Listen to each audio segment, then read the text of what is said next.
"Meredith, please." Jake's voice cracked across the upscale restaurant patio. "Just give me another chance." My sister's face shifted from polite confusion to something darker, more predatory. Her surgically enhanced lips pressed into a thin line as she watched Jake's expression change from hope to horror at whatever was playing on the tablet screen between them. Before we embark on this incredible journey together, I have a small, heartfelt request. Please subscribe to my channel. Give this video a like. It costs you nothing, but means the world to me. And let me know in the comments which beautiful corner of the world you're watching from.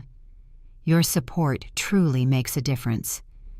"I'm sorry," she whispered, her voice barely audible over the evening traffic. "I don't understand what this is." But I knew exactly what it was, because 6 months earlier, I had filmed every second of her transformation. The truth about family money has a way of revealing itself at the worst possible moments. Mine came crashing down on a Tuesday morning in April when I tried to access my wedding savings account at First National Bank. The teller, Mrs. Henderson, had known me since I was 16 and opened my first checking account with babysitting money. "I'm sorry, dear," she said, frowning at her computer screen. "This account shows a zero balance as of March 15th. My stomach dropped. "That's impossible. There should be $23,000 in there." She clicked through several screens, her frown deepening. "According to our records, a withdrawal was made by the secondary account holder, your sister, Meredith Price." The coffee shop next to the bank became my refuge for the next hour.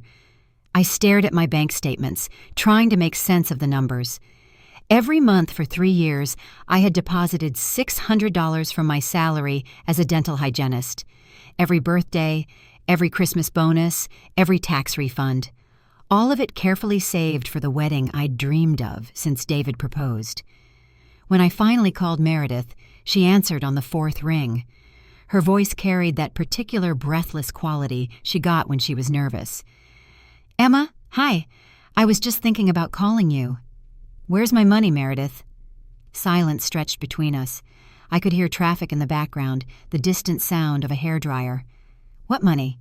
"The $23,000 from our joint savings account, the money I've been saving for my wedding."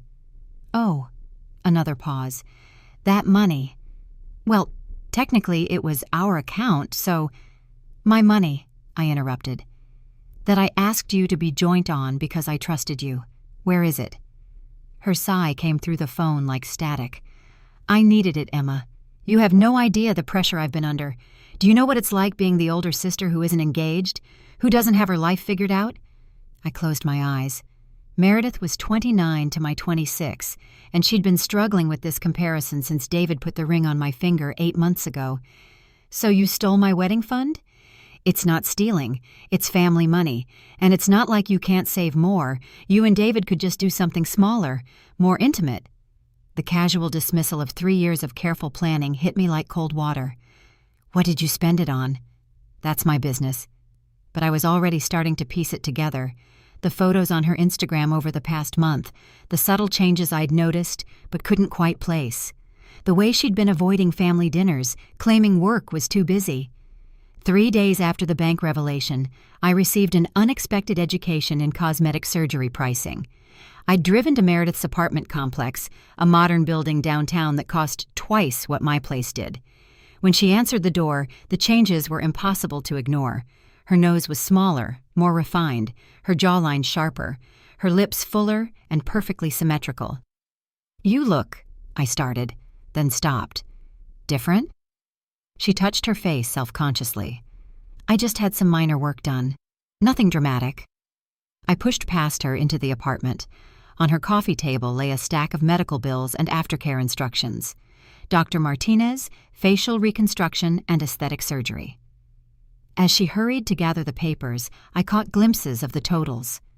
Rhinoplasty, $8,500.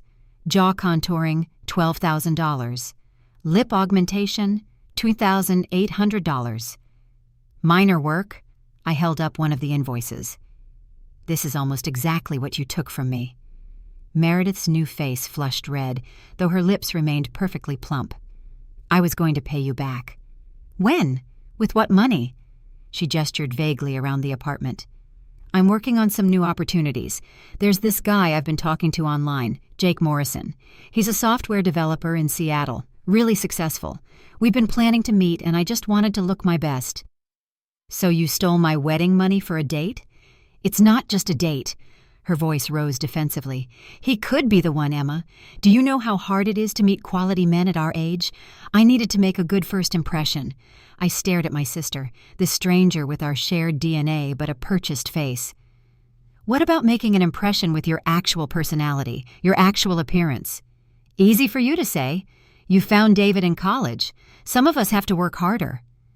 The cruelty of that statement hung between us, as if my 5-year relationship with David had been handed to me instead of built through shared experiences, late-night conversations, and genuine compatibility. I want my money back, Meredith. I don't have it. Then you'll get it. Her laugh was bitter. How? I maxed out my credit cards for the recovery time off work. I don't have $23,000 lying around. That was when I noticed her phone buzzing on the counter. A text message from someone named Jake with a photo attached. A restaurant reservation confirmation for the following Friday. Is that him? She nodded, her expression softening. He's flying down from Seattle. We've been talking for months, and he finally wants to meet in person. An idea began forming in the back of my mind. Terrible, probably, but undeniably satisfying. What's he expecting? I mean, what photos have you been sharing? Meredith's hesitation told me everything I needed to know. The truth about Meredith's deception ran deeper than cosmetic surgery. I spent the next week doing what any betrayed sister would do. I investigated. Her Instagram posts from the past 6 months told a carefully curated story. Each photo was angled to hide the surgical swelling and recovery periods. But I remembered the real timeline. In January, she'd claimed to have the flu for 2 weeks. Now I realized that was her rhinoplasty recovery. February's sinus infection had been the jaw contouring. March's dental work was the lip augmentation. But the real discovery came when I looked at her dating profile screenshots she'd accidentally left open on her laptop during a visit. The photos she'd sent Jake were all from before her surgeries, carefully selected from years past. Innocent enough on their own, but together they painted a picture of someone who looked nothing like the woman who would show up to dinner. David found me researching facial surgery procedures on my laptop Thursday evening. "Please tell me you're not considering this yourself," he said, settling beside me on the couch. I explained everything. The stolen money, Meredith's transformation, her upcoming date with Jake Morrison. "So what's your plan?" David asked, though his tone suggested he already suspected. "I'm going to document what really happened." "Emma? She used my wedding money to catfish some poor guy. He's flying down from Seattle thinking he's meeting one person, and she's showing up as someone completely different." David was quiet for a long moment. "And you want to what? Expose her?" "I want him to see who he's really dating." That night, I couldn't sleep. Part of me felt guilty for what I was considering, but the larger part, the part that had worked double shifts to save every dollar, felt like justice needed to be served. Friday morning, I made a decision that would change everything between my sister and me. I drove to her apartment building and waited in the parking garage. At 2 p.m., she emerged for what I assumed was final preparation for her evening date. Hair appointment probably, maybe a manicure. I followed her to Bella's salon on 5th Street. Through the window, I watched her get a blowout and makeup application. She looked beautiful, expensive, and completely artificial. When she left for her apartment to change, I approached the stylist. "Excuse me," I said to the woman who had just worked on Meredith. "My sister just left? I'm supposed to meet her for dinner tonight, and I'm wondering if she mentioned where she was going." "Oh, the girl with the recent work?" The stylist nodded knowingly. She was so excited about her date at Meridian, first time meeting this guy in person, she said, kept checking her phone for messages from him. Meridian, the most expensive restaurant in the city. I drove home and began gathering materials. Technology has made creating a comprehensive record surprisingly simple. I spent Friday afternoon assembling what I privately called the Meredith file. 3 years of photos from family gatherings, birthday parties, and casual get-togethers. Her real face from every angle, in every lighting condition, over every season. Then I added the screenshots from her dating profile, the medical bills I'd photographed at her apartment, and the timeline I'd constructed of her recovery periods. But the centerpiece was a video I'd forgotten I had. Last Christmas, our family had done a group video call with our grandmother in Florida. Mom had insisted we all participate, and Meredith had complained about looking tired. The 20-minute recording captured her natural expressions, her laugh, the way she gestured when she told stories.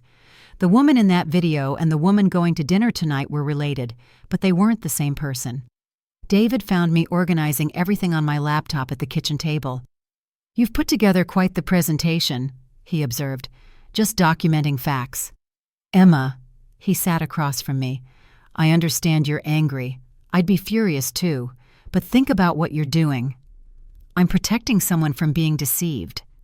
Are you, or are you getting revenge?" The question stung because it was fair. "Does it matter?" "It matters if you want to sleep at night afterward." I closed the laptop. "She stole our wedding money, David. $23,000 we saved for 3 years, and she spent it on her face so she could trick some guy into thinking she's someone she's not." "I know. So what would you do?" He considered this carefully. "I'd want her to face consequences, but I'd want them to be the right consequences." At 6 p.m., I made my choice.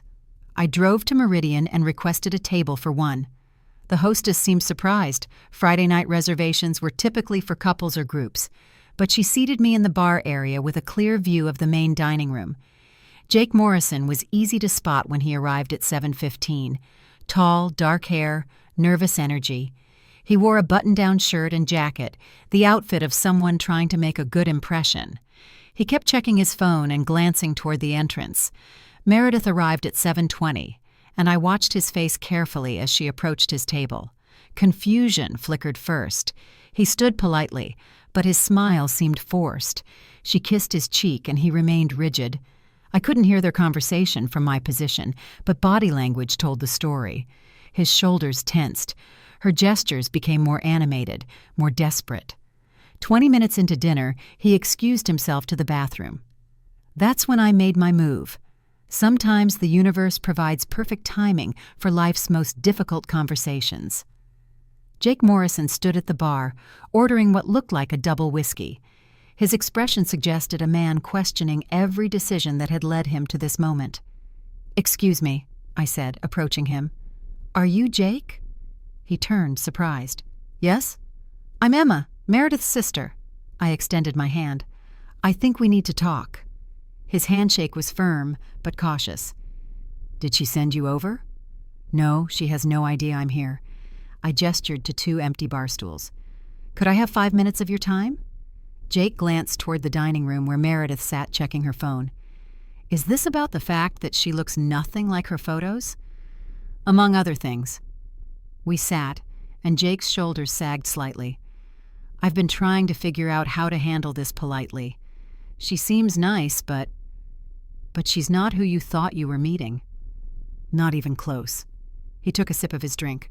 "I mean, people use flattering photos, I get that. But this feels different." I pulled out my phone and opened the Christmas video. "This is who you've been talking to for 6 months." Jake watched the 20-second clip, his expression shifting from confusion to something approaching anger. "When was this taken?"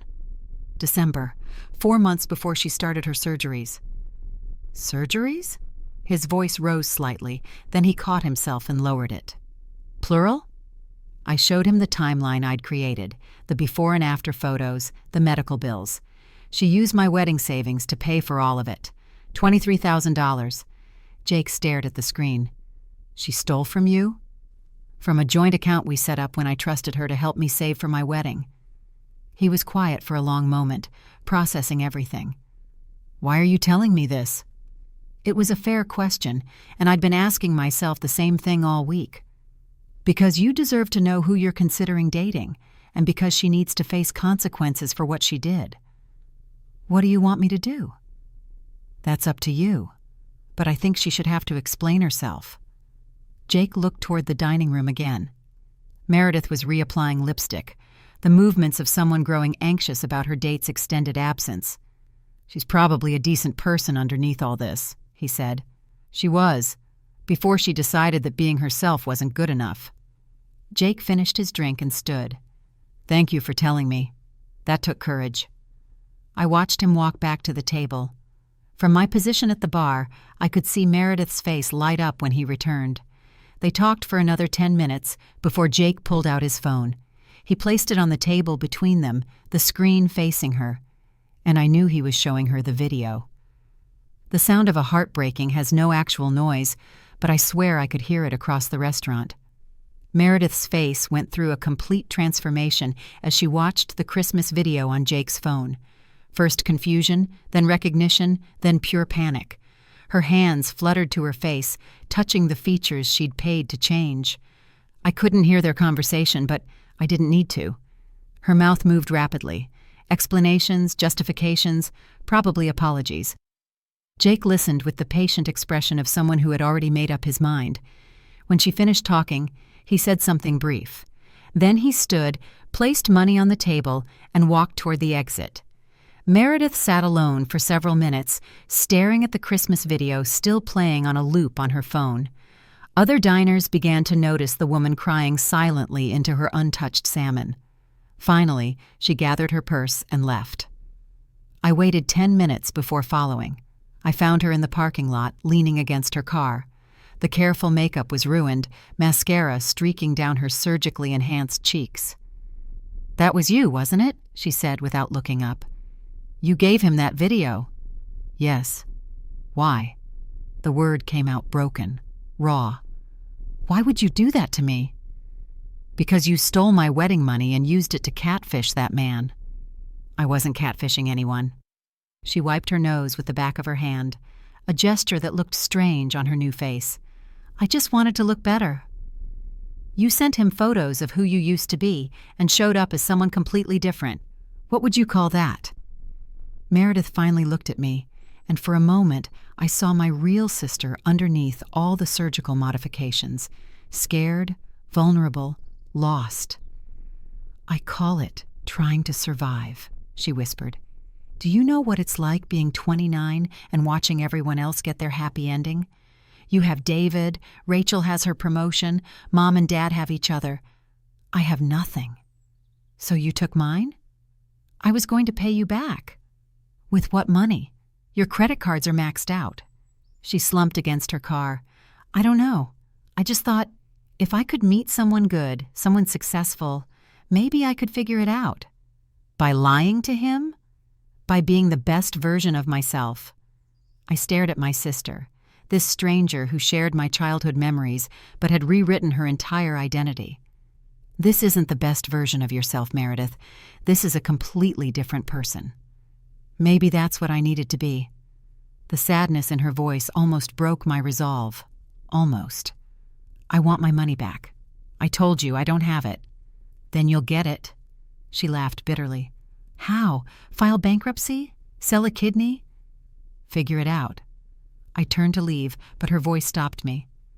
"Jake seemed like a good guy." "He was. What did he say when you showed him the video?" I looked back at her, mascara streaked and broken in a restaurant parking lot. "He said you were probably a decent person underneath all this." Her face crumpled. "Was." The aftermath of public humiliation follows predictable patterns, but revenge satisfaction has an unexpected expiration date. I drove home from Meridian feeling vindicated and hollow at the same time. David was waiting with tea and questions I wasn't ready to answer. "How do you feel?" he asked. "Like I just watched my sister's life implode." That's not what I meant. I knew what he meant. Did I feel justice? Relief? The satisfying closure that comes from evening the score? The answer was complicated. I feel like someone needed to hold her accountable. And now someone has. We sat in silence for a while.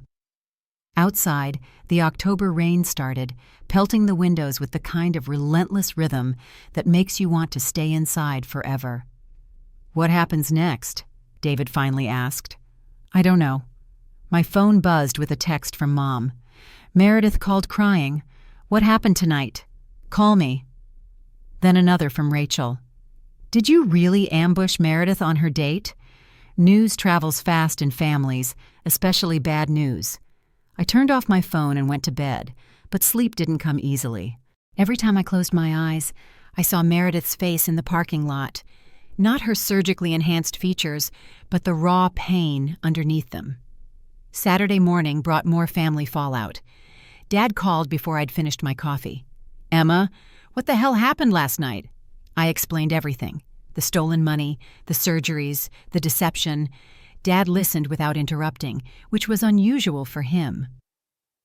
Your sister made some poor choices, he said finally. But publicly humiliating her wasn't the answer. So what was? Let her get away with stealing from me? No. But there are legal ways to handle financial disputes. This is family, Dad. Exactly. And family means we work things out privately, not in front of strangers. After he hung up, I realized that everyone was going to have an opinion about what I'd done. Some would think I was justified.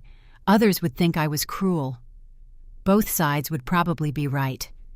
David found me staring out the kitchen window at our neighbor's flower garden. Have you talked to Meredith since last night? No.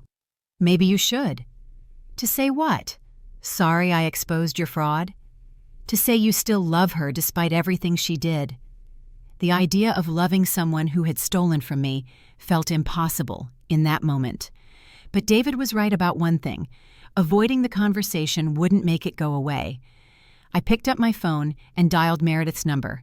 She answered on the first ring. I wondered when you'd call. How are you doing? How do you think I'm doing?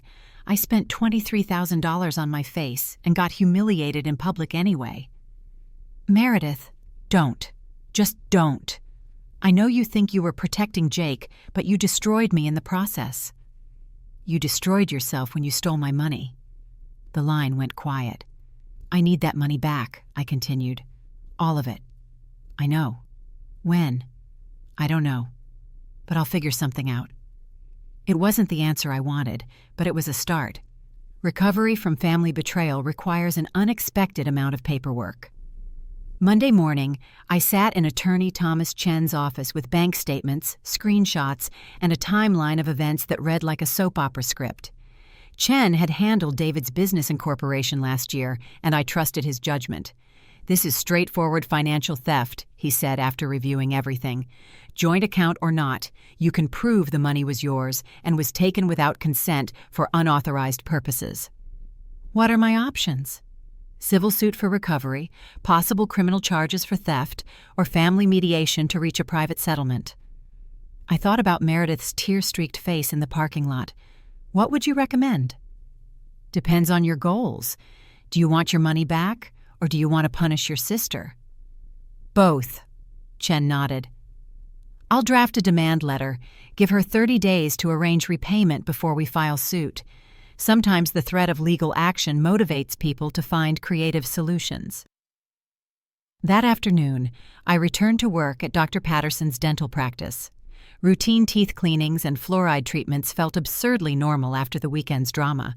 My colleague Sarah noticed my distraction. Everything okay? You seem off today. I told her about Meredith and the stolen wedding fund. Sarah's expression shifted from sympathy to anger to something approaching disbelief. She spent your wedding money on plastic surgery for a date? Apparently. What kind of person does that? It was a question I'd been asking myself all weekend. The sister who had helped me move apartments last year, who brought soup when I had pneumonia, who cried at romantic comedies and sent thoughtful birthday cards. That person seemed incompatible with someone who would steal $23,000 for cosmetic surgery. Someone desperate, I think. Desperate or selfish? Maybe both. Wednesday evening, Chen called with an update. I sent the demand letter to your sister. She called my office this afternoon. What did she say? She wants to meet. Says she has a proposal for repayment. We arranged to meet Thursday at Chen's office. I spent the night wondering what kind of proposals someone with maxed-out credit cards and no savings could possibly offer. Meredith arrived 10 minutes early, looking smaller somehow without the confidence that usually accompanied her appearance. The surgical swelling had subsided, revealing the final results of her transformation. She was objectively beautiful now, in the precise way that expensive surgery could achieve. "Thank you for agreeing to meet," she said, avoiding eye contact. "You have something to propose?" She opened a folder and spread documents across Chen's conference table. "I've been researching options since Saturday. I can't pay you back immediately, but I can set up a payment plan." The papers showed she'd been busy: employment verification from her marketing job, a proposed budget that cut her expenses to bare minimum, and a repayment schedule stretching over 18 months. $1,200 per month, she said. "It means moving to a cheaper apartment, selling my car, and taking on freelance work, but I can do it." Chen reviewed the documents. "This looks feasible, assuming her income remains stable." I studied my sister across the table. "Why now? Why not just let me take you to court?" "Because you were right." Her voice was barely audible. "About everything. What I did to you. What I did to Jake. What I did to myself. I need to fix this. And if I say no, if I want the money immediately, then I'll file bankruptcy, and you'll get maybe 30 cents on the dollar in 2 years. It wasn't a threat, just a statement of fact, delivered with resigned acceptance. "I'll need collateral," I said finally. "Something to ensure you follow through." Meredith nodded. "I'll sign over the title to my car until the debt is paid." "Deal." 6 months later, I received Meredith's final payment in the mail. The $200 check came with a handwritten note. "Thank you for giving me the chance to make this right. I know it doesn't undo the damage, but it's a start. David and I had postponed our wedding twice while rebuilding our savings. The small ceremony we planned for August was exactly what we'd always wanted, just delayed by a year of family drama and financial recovery. But the most surprising change was in Meredith herself. She'd moved to a studio apartment across town and traded her BMW for a used Honda Civic. The freelance graphic design work had grown into a small business with real clients and steady income. When she came to family dinners now, she looked more like herself than she had in years, despite the permanent changes to her face. "Do you regret it?" I asked her one Sunday afternoon as we helped Mom with dishes. "The surgery?" She considered the question carefully. "I regret how I paid for it. I regret lying to Jake. I regret hurting you." She paused. "But I don't regret changing how I look. I just wish I'd found a better way to do it." It wasn't the answer I expected, but it was honest. David found me that evening reading through the stack of checks Meredith had sent over 18 months, each one on time, each one accompanied by a brief note tracking her progress toward financial stability. "You know what I think?" he said, settling beside me on the couch. "What?" "I think you saved her from more than just bankruptcy." He was probably right. By holding her accountable instead of enabling her behavior, I'd forced Meredith to confront the deeper issues that had led to her desperate choices. The surgery had been a symptom, not the disease. "What about us?" I asked. "Did this whole experience change anything?" David smiled. "It taught me that the woman I'm marrying has a backbone. That's good to know." Our wedding was beautiful, small, budget-conscious, and completely authentic.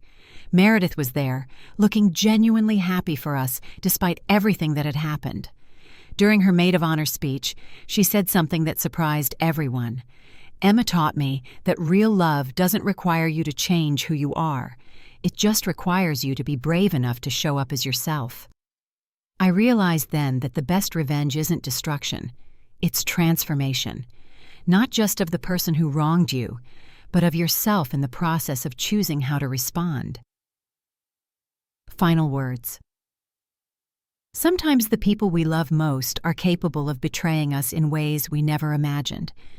When that happens, we have a choice: enable their behavior by staying silent, or hold them accountable and risk temporary pain for long-term healing. I chose accountability, and though it nearly destroyed our relationship, It ultimately saved us both. Emma Patterson.